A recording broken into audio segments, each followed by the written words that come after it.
যদি আপনারা এই রেমেডিটা রেগুলারলি ডিসিপ্লিন ওয়েতে ইউজ করতে পারেন, আই চ্যালেঞ্জ ইউ, আপনার স্কিন আপনাকে থ্যাংক ইউ বলতে বাধ্য হবে। কারণ আমি আজকে যে রেমেডিটা শেয়ার করতে চলেছি এটা এতটাই ম্যাজিক্যাল অ্যান্ড পাওয়ারফুল রেমেডি হতে চলেছে যেটা আপনাদের স্কিনের পিগমেন্টেশন, ডিসকালারেশন, ডার্ক স্পট আর ট্যানিং রিমুভ করে দেবে। নমস্কার, আমি জ্যোতিকা। আজ আমি এসেছি আপনাদের সাথে একটা হোম রেমেডি শেয়ার করতে, যেটা সম্পূর্ণ ন্যাচারাল ইনগ্রেডিয়েন্টস দিয়ে আমরা আজকে তৈরি করব। তার জন্য সবার প্রথমে আমি এখানে নিয়ে নিচ্ছি দই, 2 চামচ বেসন, মধু, হাফ চামচ কফি, 1 চামচ মুলতানি মাটি আর হাফ টিস্পুন ওয়াইল্ড টার্মারিক। দইয়ের মধ্যে ল্যাকটিক অ্যাসিড আছে, যার কারণে এটা আমাদের স্কিন হাইড্রেট করে, অ্যাকনে রিডিউস করে, জেন্টালি এক্সফোলিয়েট করে আর স্কিনটাকে ব্রাইট করতে সাহায্য করে। বেসন হচ্ছে ন্যাচারাল ক্লিনজার, এটা আমাদের স্কিনকে ডিপলি ক্লিন করে, এক্সেস অয়েল অ্যাবজর্ব করে, ট্যান রিমুভ করতে সাহায্য করে। তার সঙ্গে যদি ডার্ক স্পট অথবা অ্যাকনে মার্কস থাকে সেটাও ফেড করতে সাহায্য করে। মধু আমাদের স্কিনকে হাইড্রেট করে আর কফির মধ্যে অ্যান্টিঅক্সিডেন্ট থাকার কারণ হাইপার পিগমেন্টেশন রিমুভ করতে সাহায্য করে। মুলতানি মাটি ডার্ট, অয়েল, ইমপিউরিটিস রিমুভ করতে সাহায্য করে। ওয়াইল্ড টার্মারিকে অ্যান্টিঅক্সিডেন্ট, অ্যান্টিব্যাকটেরিয়াল প্রপার্টি থাকার কারণে এটা ডার্ক স্পট রিমুভ করে, পিগমেন্টেশন দূর করে আর অ্যাকনে প্রিভেন্ট করতে সাহায্য করে। আমি মুখ ধুয়ে চলে এসেছি। আর আরেকটা জিনিস বলি, যে কোনো জিনিস ইউজ করার আগে মুখটা আগে ভালো করে ধুয়ে নেবেন, যে কোনো আপনার পছন্দের ফেস ওয়াশ দিয়ে, কারণ নোংরা ফেসে কোনো কাজ করা যাবে না। এই যে পেস্টটা আমি ভালো করে মিক্স করে নিয়েছি জিনিসটা, এবার এটা আমি ইউজ করব সার্কুলার মোশনে। কারণ যখন আপনি সার্কুলার মোশনে কিছু ইউজ করছেন না, আপনার যে পোর্সগুলো আছে পোর্সগুলো খুব ভালোভাবে ক্লিন হয়। চোখের নিচটা ছেড়ে দেবেন। মুলতানি মাটি, বেসন আছে, একটু ডিহাইড্রেট করতে পারে, বাট ডোন্ট ওয়ারি, মধু আর দইও আছে যেটা আপনার স্কিনটাকে হাইড্রেট করবে।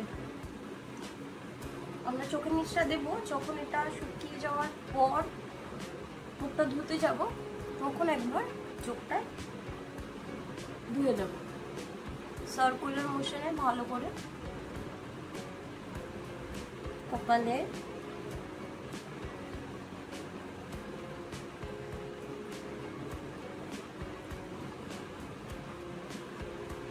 আচ্ছা, এই নাকের কাজগুলো অনেকের পিগমেন্টেশন হয় এই থুতনি এরিয়াতে।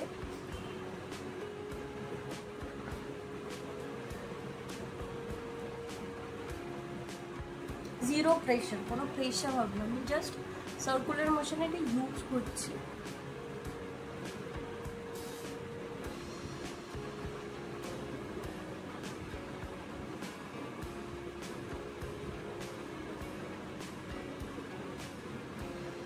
কপালেও সার্কুলার মোশন, কারণ পোর্সগুলো ক্লিন হবে এতে করে। কোনো রকম এমন করে লাগিয়ে দিলে কখনোই পোর্সগুলো ক্লিন হবে না। ইভেন গলায়। আর এই জিনিসটা দিয়েই স্নানের সময় গোটা হাতে, পায়ে, গায়ে আপনি ইউজ করতে পারেন। 7 দিন ইউজ করুন টানা, আপনি আপনার বডি ওয়াশ, ফেভারিট সাবান ভুলে যাবেন।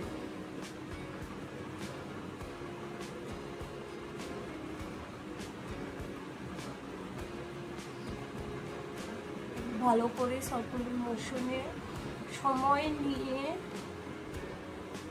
লাগিয়েছি। এবার একটা থিক লেয়ার এটার উপরে আমি করে দেব।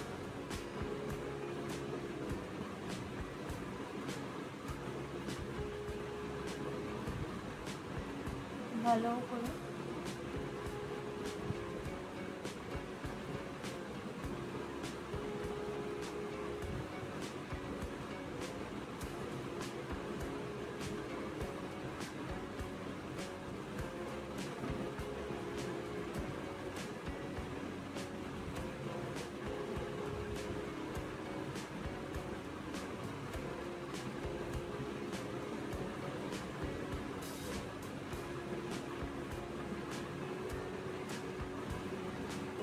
এবার এটাকে একটু শুকাতে হবে। অ্যাপ্রক্সিমেট 10 মিনিট পর ধুয়ে ফেলতে পারেন। মোটামুটি যখন এটা সেমি ড্রাই হবে, পুরোপুরি ড্রাই করব না আমরা, সেমি ড্রাই হবে তখন আমরা এটাকে ধুয়ে ফেলবো। তো আমি মুখটা ধুয়ে চলে এসেছি। এবার আমি ইউজ করব ডাবরের গোলাপ জল। আমি একটা স্প্রে বোতলে নিয়ে নিয়েছি, এটা ইউজ করতে সুবিধা হয়। আর আপনারা যে কোনো টোনার ইউজ করতে পারেন স্কিনটাকে টোন করার জন্য, অথবা গোলাপ জল ইউজ করতে পারেন।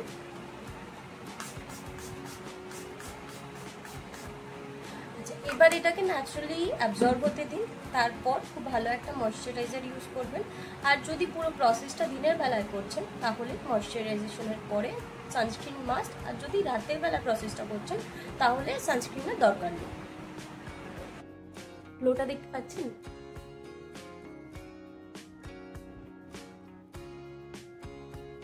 না কোনো হাইলাইটার, না কোনো মেকআপ, শুধু একটু লিপ টিন্ট। তো এই ছিল আজকের ভিডিও, আশা করি ভালো লাগবে। আমি প্রথমবার ট্রাই করলাম এরকম কিছু। যদি ভালো লেগে থাকে অবশ্যই জানাবেন, একটা লাইক করে দেবেন প্লিজ, আর পাশে থাকতে চ্যানেলটা সাবস্ক্রাইব করে দেবেন। আর যদি ফ্রেন্ডস ফ্যামিলিতে আপনার মনে হয় কারোর দরকার ভিডিওটা, তাহলে শেয়ার করে দেবেন। Thank you.